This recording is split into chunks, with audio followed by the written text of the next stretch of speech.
Hello everyone, कैसे हैं आप सब। आज लेकर आई हूँ DPSP, direct principle of state policy, जिन्हें नीति निर्देशक तत्व भी कहा जाता है। ये किसकी जिम्मेदारी होती है? राज्य की जिम्मेदारी होती है, लेकिन ये राज्य के लिए बाध्यकारी नहीं है। तो चलिए देखते हैं कितने डीपीएसपी हैं, कौन से पार्ट में और कहाँ से लिए गए। तो सबसे पहले डीपीएसपी, इनके आर्टिकल याद रखने हैं। आर्टिकल है 36 से 51। पार्ट कौन सा रहेगा? पार्ट रहेगा 4। कहाँ से लिए गए हैं, कौन से देश से लिए गए हैं, कौन सी कंट्री से लिए गए हैं? ये लिए गए हैं आयरलैंड से। ध्यान रखना, ये आयरलैंड से लिए गए हैं। अब ये क्या होते हैं? क्या ये बाध्यकारी हैं? राज्य को लागू कराने जरूरी है?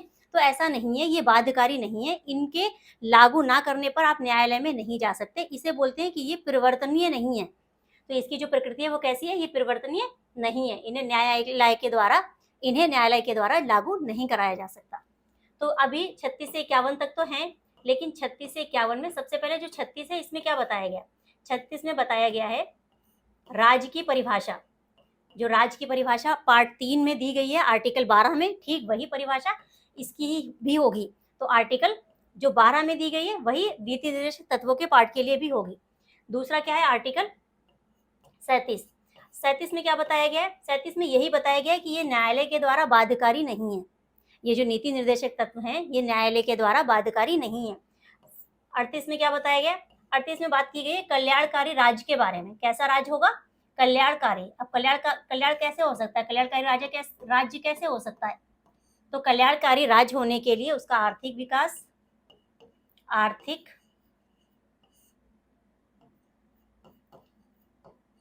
राजनीतिक और सामाजिक सभी तरीके से कल्याण होना चाहिए। तो आर्थिक, राजनीतिक और सामाजिक कल्याण कल्याणकारी राज्य की भावना की बात कहाँ की गई है? आर्टिकल 38 में की गई है। 37 में क्या बताया गया है? यही बताया गया कि इनको फोर्स कराने के लिए न्यायालय नहीं जा सकते आप। 36 में क्या बताया गया? परिभाषा बताई गई है। चलिए आगे देखते हैं। अब यहाँ पर क्या दिया गया है? इनका पार्टीशन दिया गया है। लेकिन एक बात मैं आपको बता दूं, कॉन्स्टिट्यूशन में इनका किसी भी तरीके का कोई बंटवारा नहीं है। सीधे दिए गए हैं आर्टिकल 36 से लेकर 51 तक। लेकिन इन्हें किसके आधार पर? इनकी प्रकृति के आधार पर इन्हें समाजवादी, गांधीवादी, उदार और बौद्धिक सिद्धांत के आधार पर 3 वर्गों में बांटा गया है। समझ लेते हैं कैसे। तो समाजवादी सिद्धांतों पर कौन से आधारित है? जैसे कि 38 है, कौन सा भी बताया? कल्याणकारी राज्य की बात करता है, लोगों के कल्याण के लिए बात करता है। कैसा? सामाजिक, आर्थिक और राजनीतिक न्याय की बात की गई है। और जहां पर आय, स्थिति, सुविधाओं तथा अवसरों और असमानताओं को कम करके सामाजिक व्यवस्था को सुरक्षित कर लोगों का क्या हो सके? कल्याण हो सके, कल्याण को बढ़ावा दिया जा सके। तो आप बस इतना याद रखना है, आर्टिकल 38 में क्या बात कही गई है? लोगों के कल्याण की बात की गई है। कौन सा कल्याण? तो सामाजिक भी होगा, आर्थिक भी होगा और राजनीतिक भी होगा। बट क्या इसके लिए हम न्यायालय जा सकते हैं? नहीं, इसको फोर्स नहीं कराया जा सकता है। राज्य की इच्छा है, अगर राज्य चाहे तो इन सामाजिक, आर्थिक और राजनीतिक से रिलेटेड, न्याय से रिलेटेड किसी भी तरीके के कानून बनाए जा सकते हैं। आर्टिकल 39 में क्या बताया गया? 39 में ये बताया गया है कि सभी जितने भी नागरिक हैं सभी को आजीविका के पर्याप्त साधन मिलेंगे। इसके अलावा क्या बताया गया? भलाई के लिए व्यवस्थित करना। दूसरा क्या बताया गया? कि धन एक ही इंसान के पास इकट्ठा नहीं होना चाहिए। दूसरा क्या बताया गया? कि पुरुषों और महिलाओं दोनों को समान कार्य के लिए समान वेतन मिलना चाहिए। और श्रमिकों की शक्ति और स्वास्थ्य की सुरक्षा, बच्चों एवं युवाओं का शोषण ना होने देना। तो आर्टिकल 39 में क्या ध्यान रखना है? समान काम के लिए समान वेतन, चाहे महिला हो या पुरुष हो, समान काम के लिए समान वेतन मिलेगा। ये ध्यान रखना है यहाँ पर, ये इंपॉर्टेंट है। ये कहाँ पर कहा गया है? ये आर्टिकल 39 में कहा गया है। इसके अलावा क्या बताया गया है? कि बच्चों और युवाओं का शोषण ना हो सके, समान आजीविका मिल सके लोगों को। तो यहाँ पर ये ध्यान रखना है कि आजीविका के पर्याप्त साधन होंगे। स्वामित्व और नियंत्रण को समान जन की भलाई के लिए यूज किया जाएगा। धन को एक जगह पर इकट्ठा नहीं होने दिया जाएगा। और ये समान कार्य के लिए समान वेतन, श्रमिकों की शक्ति और स्वास्थ्य की सुरक्षा, बच्चों और युवाओं का शोषण ना हो। तो ये क्या था? ये था आर्टिकल 39। अब क्या आएगा? आर्टिकल 41। ये 41 क्यों आएगा? क्योंकि अभी किसकी बात हो रही है? समाजवादी सिद्धांतों की बात हो रही है, जो समाजवाद पर आधारित है। तो यहाँ पर क्या आएगा? 41। अब 41 में क्या बताया गया? बेरोजगारी, बुढ़ापा, बीमारी और विकलांगता के मामलों में कार्य करने, शिक्षा पाने और सार्वजनिक सहायता पाने का अधिकार सुरक्षित करना राज्य की ये जिम्मेदारी होगी। जिम्मेदारी का मतलब क्या है कि उस पर बाध्यकारी नहीं है, वो चाहे तो इस राज्य की ये जिम्मेदारी होगी कि जो बेरोजगार हैं उनको रोजगार दे, बट रोजगार अगर नहीं है, आप बेरोजगार हो, तो आप न्यायालय नहीं जा सकते हो कि मुझे रोजगार नहीं दिया जा रहा। बुढ़ापा हो या बीमारी हो या फिर विकलांगता हो, इन चारों ही कंडीशन में क्या किया जाएगा कि उनकी शिक्षा और सार्वजनिक सहायता पाने का अधिकार सुरक्षित करने की जिम्मेदारी राज्य की होगी, बट ये राज्य के ऊपर निर्भर करेगा कि वो ये जिम्मेदारी निभाए या ना निभाए। नेक्स्ट देख लेते हैं 42 में क्या दिया गया कि अगर काम मिल रहा है तो वो काम कैसा होना चाहिए, न्याय संगत होना चाहिए। न्याय संगत से तात्पर्य यह है कि ऐसा ना हो कि वहां पर कुछ ऐसे प्रदूषण एरिया हो या फिर ऐसा एरिया हो कि जिससे बीमारी फैल रही हो, तो वो न्याय संगत होना चाहिए। और इसके अलावा न्याय संगत और मानवीय परिस्थितियों को सुनिश्चित करने वाला होना चाहिए, मतलब वहां पर वुमेन बैठ सके, काम कर सके, ऐसा माहौल होना चाहिए। इसके अलावा क्या है, मातृत्व राहत के लिए प्रावधान करेगा। जो प्रसूति होती है उन प्रसूति के लिए जितने भी टीकाकरण हो या फिर दवाइयां हो, उनके खर्चे के लिए भी राज्य इंतजाम करेगा। और देखा भी गया है कि समय समय पर राज्य क्या करते हैं, इसके लिए नए नए कानून बनाते हैं कि कोई महिला अगर हॉस्पिटल में एडमिट होती है तो उसके लिए टीकाकरण हो या फिर कोई दवाइयां हो, उसके लिए अलग अलग प्रावधान बनाते हैं। बट अगर प्रावधान नहीं बना रहे हैं तो उनके अगेंस्ट किसी भी तरीके का कोई भी न्यायालय नहीं जाया जा सकता। क्या है 43 में क्या बताया गया कि सभी कामगारों के लिए, जैसे काम तो दे दिया, अब जो काम मिल रहा है उसमें एक मजदूरी भी मिलनी चाहिए। क्या, निर्वाह मजदूरी। मजदूरी का मतलब जो काम किया जा रहा है उस काम के अकॉर्डिंग मिलना चाहिए। ऐसा नहीं है कि काम तो कराया जा रहा है 8 घंटे का, बट जो पैसा दिया जा रहा है वो दिया जा रहा है 4 घंटे का। तो इसका मतलब क्या है कि इतना पैसा मिलना चाहिए जिससे उसका निर्वाह आसानी से हो सके। तो निर्वाह योग्य मजदूरी और एक उचित जीवन स्तर सुनिश्चित करने का प्रयास करेगा कौन, राज्य। इसके अलावा 43A, इसका क्या है कि उद्योगों के प्रबंधन में श्रमिकों की भागीदारी सुनिश्चित करना, कि जितने भी उद्योग होंगे उनके उद्योगों के प्रबंधन में, मैनेजमेंट में किसकी भागीदारी, जो वर्कर्स होंगे उनकी भागीदारी को भी सुनिश्चित किया जाएगा। लेकिन इसके लिए राज्य को बाध्यकारी नहीं किया जा सकता, राज्य बाध्यकारी नहीं है। 47 में क्या बताया गया है, लोगों के पोषण स्तर, जीवन स्तर को ऊपर उठाना और सार्वजनिक स्वास्थ्य में सुधार करना। ये किस पर आधारित थे, ये समाजवादी प्रकृति पर आधारित थे। अब क्या देख लेते हैं, गांधीवादी। तो गांधीवादी का सबसे जो इंपॉर्टेंट है वो है 40, और एग्जाम के लिए भी ये बहुत इंपॉर्टेंट है। इसके अलावा ये जो 43A है ये भी एग्जामिनर के लिए इंपॉर्टेंट है। कई बार एग्जाम में देखा गया है कि ये क्वेश्चन किसी ना किसी फॉर्म में मिल जाता है, चाहे मिलान के लिए मिले, चाहे कथन के लिए मिले, या फिर ये देखने के लिए कि इनमें से कौन सा सही है और कौन सा सही नहीं है। तो अभी क्या देखते हैं 43 में क्या बताया गया है। 43 में ये बताया गया है कि राज्य ग्रामीण क्षेत्रों में व्यक्तिगत या सहकारी आधार पर कुटीर उद्योगों को बढ़ावा देने का प्रयास करेगा। कुटीर उद्योग की बात गांधीवादी से 40 और 43 दोनों किस पर सिद्धांत किस पर आधारित है, गांधीवादी सिद्धांतों पर आधारित है। कैसे, 40 में बताया गया पंचायत के बारे में, और 43 में किसके बारे में बताया गया, कुटीर उद्योगों को बढ़ावा देने की बात कही गई है। इसके अलावा सहकारी समितियों के बारे में कहां पर बात की गई है, 43B में बात की गई है। अब यहाँ पर ये ध्यान रखना, ये आर्टिकल तो इंपॉर्टेंट है, इसकी जो अनुसूची है 11वीं वो भी इंपॉर्टेंट है, उससे रिलेटेड भी क्वेश्चन पूछे जाते हैं। 46 और 47, 46 में क्या बताया गया है कि राज्य समाज के कमजोर वर्गों, विशेषकर किसको, SC एंड ST और अन्य वर्गों के शैक्षिक और आर्थिक हितों को बढ़ावा देगा। राज्य समय समय पर अगर चाहे तो कानून बनाकर SC ST को और जो भी कमजोर वर्गों के शैक्षिक और आर्थिक हितों को बढ़ावा देगा, मतलब SC और ST के लिए स्पेशलाइजेशन करेगा। किसके लिए, चाहे वो आर्थिक हो या फिर हो शिक्षा से संबंधित। इसके अलावा 47 में किसकी बात की गई है, सार्वजनिक स्वास्थ्य में सुधार के लिए कदम उठाएगा, और जितने भी नशीले पेय होते हैं उन पे, जितने हानिकारक या नशीले पदार्थ होते हैं उनके सेवन पर रोक लगाएगा। देखा भी होगा कि बिहार में रोक लगा दी गई है, लेकिन अगर देखा जाए तो सबसे ज़्यादा रेवेन्यू जो ये नशीले पदार्थ होते हैं उसी से राज्य को मिलता है। तो राज्य की मर्जी है, वो चाहे तो वो रोक लगा सकता है कि नशीले पदार्थ उसके राज्य में नहीं बिकेंगे, और वो चाहे तो उस पर रोक हटा भी सकता है। तो वो राज्य की अपनी जिम्मेदारी होगी। इसके अलावा 48 में क्या बताया गया, 48 में ये बताया गया है कि जितने भी गाय, बछड़े और अन्य दुधारू पशु होते हैं उनके वध पर रोक लगाई जाएगी, और मवेशियों को पालने के लिए उनकी नस्लों में सुधार करने के लिए भी किया जाए। तो ये किस पे आधारित थे, ये थे गांधीवादी सिद्धांतों पर आधारित। नेक्स्ट है उदार बौद्धिक सिद्धांतों पर आधारित निर्देश। इसमें सबसे पहले है 44 का मतलब क्या होता है, सिविल नागरिक संहिता। ये क्या होता है? समान नागरिक संहिता का मतलब क्या होता है? समान नागरिक संहिता का मतलब होता है कि सारे ही नागरिकों पर एक ही कानून लागू होगा, चाहे वो किसी भी धर्म का हो, हिंदू हो, मुस्लिम हो, क्रिश्चियन हो, किसी भी धर्म का हो, उस पर एक ही कानून लागू होगा। अब ये 44 समान नागरिक संहिता लागू करने वाला पहला राज्य कौन सा था? तो पहला राज्य उत्तराखंड है। बट कहीं कहीं आपने देखा होगा कि गोवा के बारे में आता है कि गोवा में भी यूनिफॉर्म सिविल कोड लागू है। इसका मतलब ये है कि गोवा में तो पहले से ही था, लेकिन जो पहला अभी बना है उत्तराखंड, वो बना है जो आने के बाद जो समान नागरिक संहिता कानून आया उसके बाद लागू करने वाला पहला राज्य उत्तराखंड बना है। बट गोवा में ये पहले से ही चला आ रहा है। तो इसलिए समान नागरिक संहिता का मतलब ये होगा कि आप किसी भी धर्म या जाति को, सभी को एक कानून मानना पड़ेगा, किसी भी धर्म के लिए कोई स्पेशल कानून नहीं होगा। नेक्स्ट है 45 आर्टिकल 45। आर्टिकल 45 में क्या दिया गया? 6 वर्ष के बच्चों की बात याद रखना है। सभी बच्चों को जो जिनकी आयु 6 वर्ष तक की है, उनकी जो प्रारंभिक बाल्यावस्था देखभाल और शिक्षा प्रदान की जाएगी, किसके द्वारा प्रदान की जाएगी?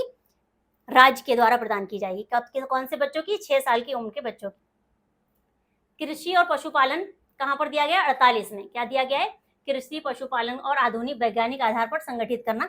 ये कहाँ पर कहा गया है? 48। क्योंकि कृषि से रिलेटेड सब्सिडी आती है, राज्य देता है, या फिर पशुपालन के लिए भी लोन लेते हैं, तो वो क्या है? वो राज्य की जिम्मेदारी है। राज्य उससे रिलेटेड कानून बना सकता है अपने नागरिकों के बेनिफिशियरी के लिए, कि उनके नागरिकों को लाभ मिले, बट राज्य ऐसा जरूरी करे, ऐसा बाध्यकारी नहीं है। तो नेक्स्ट क्या है? Article 48A। आर्टिकल 48 क्या है? पर्यावरण की रक्षा, सुधार करना तथा देश के वनों एवं वन्य जीवों की रक्षा।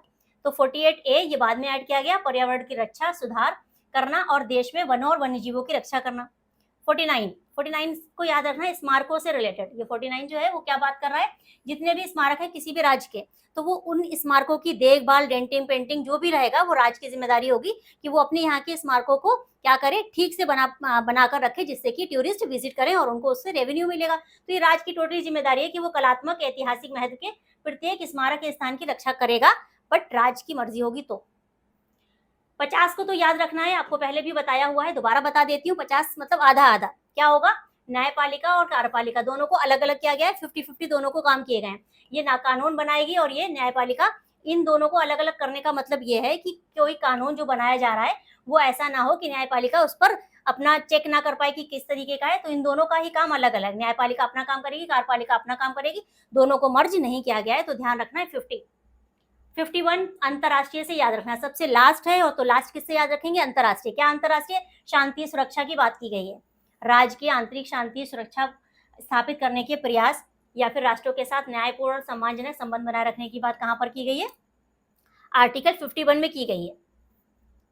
नेक्स्ट देख लेते हैं, ये भी इसी में आ जाएगा। आर्टिकल 51 में कि मध्यस्थता द्वारा अंतरराष्ट्रीय विवादों को निपटाने की बात की गई। अब यहाँ पर संविधान, ये संशोधन कितनी बार हुआ है? डीपीएसपी में जो नीति निर्देशक तत्व हैं, इसमें कितनी बार संशोधन हुआ है? तो सबसे बड़ा संशोधन कब हुआ? 42वें संविधान संशोधन द्वारा 1976 में। क्या क्या किया गया? तो ध्यान रखना है, 39A, 43A और 48A, ये तीनों कब जोड़े गए? ये तीनों जोड़े गए 42वें संविधान संशोधन के द्वारा। 39 में क्या कहा गया है? गरीबों को निःशुल्क कानूनी सहायता प्रदान की जाएगी। 43 में कि उद्योगों के प्रबंधन में श्रमिकों की भागीदारी। और 48A पर्यावरण की रक्षा और उसमें सुधार। वेरी इंपॉर्टेंट है। इसके अलावा ये इंपॉर्टेंट है, ये ध्यान रखिएगा, 2002 का 86वां संविधान संशोधन क्या हुआ था कि इससे 45 जो आर्टिकल है उसकी विषय वस्तु बदल दी गई थी। पहले क्या था? पहले था 6 से 14 साल के बच्चों की एजुकेशन की बात, और अभी क्या है? 6 साल तक के बच्चों की एजुकेशन की जो जिम्मेदारी होगी वो राज्य की होगी। अभी ये दिया गया है। तो यहाँ पर देख लेते हैं अभी टोटल कितने आर्टिकल देखें। आर्टिकल स्टार्ट किया है 36 से और आर्टिकल 51 तक। इसको एक बार रिवाइज कर लेते हैं। सबसे पहले है आर्टिकल 36। क्या दिया गया है? राज्य की परिभाषा दी गई है यहाँ पर, और वही परिभाषा होगी जो आर्टिकल 12 में दी गई है। फिर आता है आर्टिकल 37। यहाँ पर बताया गया है कि ये न्यायालय के द्वारा परिवर्तनीय नहीं होंगे। क्या नहीं होंगे? कि न्यायालय के द्वारा परिवर्तनीय नहीं है। 38 में किसकी बात की गई है? कल्याणकारी राज्य की बात कही गई है। कैसा कल्याण? आर्थिक, सामाजिक और राजनीतिक। फिर आता है 39 और 39A। 39 में सबसे पहले तो ये बताया गया है कि समान काम के लिए समान वेतन। इसके अलावा युवाओं और बच्चों का शोषण ना हो, धन एक जगह इकट्ठा ना हो, उनको सभी सुविधाएं सभी नागरिकों को मिल सकें। 39 के बाद 39A आता है, क्या समान न्याय की बात की गई है और फ्री, यहाँ पर समान न्याय की बात की गई है और फ्री लीगल एड दी जाएगी। इसके अलावा 40 पंचायत, 40 में क्या दिया गया है, पंचायत के बारे में बात किया गया। तो 36 परिभाषा, 37 न्यायालय द्वारा परिवर्तनीय है, 38 में कल्याणकारी राज की बात की है, 39 में कई सारे ऑप्शन दिए गए हैं जिसमें समान कार्य या फिर युवाओं और बच्चों का शोषण ना हो। 39A में क्या दिया गया है, समान न्याय और फ्री लीगल एड दी जाएगी, राज फ्री लीगल सहायता प्रोवाइड कराएगा। 40 में क्या दिया गया, पंचायत। इसके बाद आ जाते हैं 41,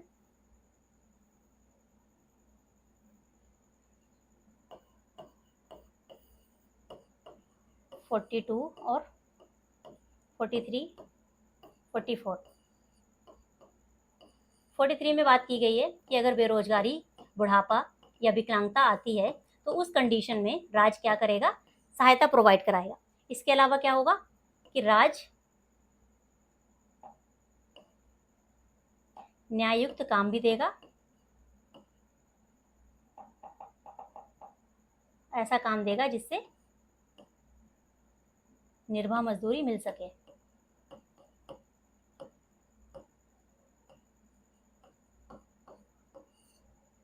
और 43 में क्या बताया गया है, कुटीर उद्योगों की बात की गई है, लेकिन यहाँ पर यह भी ध्यान रखना है महिलाओं को प्रसूति सहायता की बात भी कही गई है।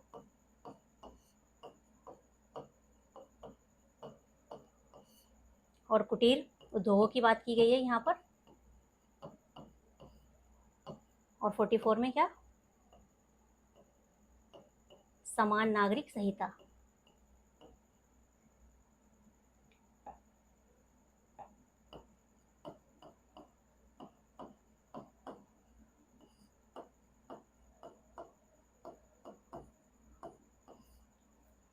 फोर्टी वन में बेरोजगारी, बुढ़ापा या फिर किसी भी रीजन से विकलांगता हो जाती है तो क्या करेगा, राज्य सहायता देगा और राज्य निर्वाह ऐसा काम भी देगा कि निर्वाह मजदूरी उससे हो सके और प्रसूति सहायता भी मिलेगी, कुटीर उद्योग स्थापित किए जा सकें। 44 में क्या दिया गया, समान नागरिक संहिता की बात की गई। अब क्या आ जाता है, अब आ जाता है आर्टिकल 45,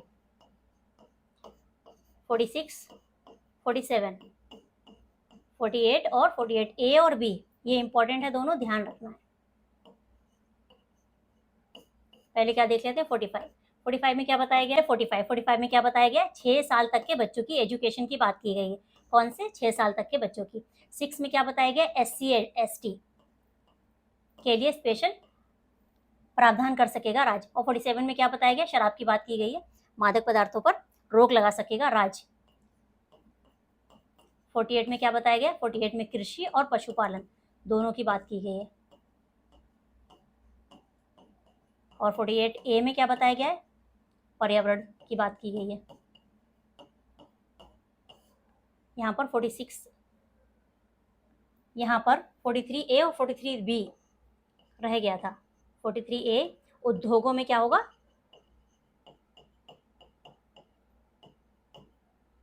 उद्योगों के प्रबंधन में जो भी वर्कर्स होते हैं उनकी भागीदारी की बात की गई है। 43B में क्या बताया गया, ये तो था 43A। 43B में बताया गया सहकारी समितियों के बारे में, ये भी ध्यान रखना है। सहकारी समितियां कहाँ बताया गया है, सहकारी समिति के बारे में 43B में बताया गया। अब यहाँ पर कौन सा रह गया था, 48A पर्यावरण से संबंधित है।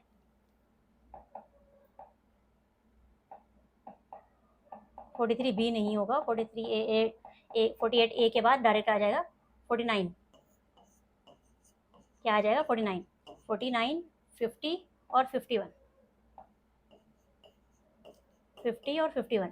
तो यहाँ पर क्या होगा, 49 में क्या बताया गया है, स्मारकों की बात की गई, जितने भी स्मारक होंगे राज्य के उनको देखभाल करने की। 50 में अभी आपको बताया 50-50 क्या हो जाएगा, न्यायपालिका और और कार्यपालिका का दोनों का काम अलग अलग रहेगा, दोनों का पृथककरण के बारे में यहाँ पर बताया गया। ये अंतर्राष्ट्रीय कानूनों की बात की गई, अंतर्राष्ट्रीय शांति और सुरक्षा की बात की गई है।